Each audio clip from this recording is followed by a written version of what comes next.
Hello everyone. In today's video, I'm going to show you a quick and easy way to turn on or turn off Super Chat on YouTube. Super Chat is a feature that allows your viewers to send paid messages during live streams, but sometimes you might want to disable it. So without wasting any time, let's get started. First, head over to the App Store and search for the YouTube app. Make sure your app is updated to the latest version, because older versions might not have the settings we need. Once your app is updated, open YouTube and tap on your profile picture in the bottom right corner of the screen.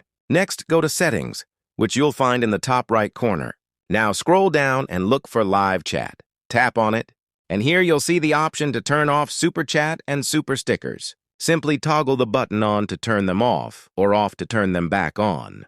And that's it! It's super easy and only takes a few seconds. If you found this video helpful, make sure to like, comment, and subscribe for more YouTube tips and tricks. I'll see you in the next video.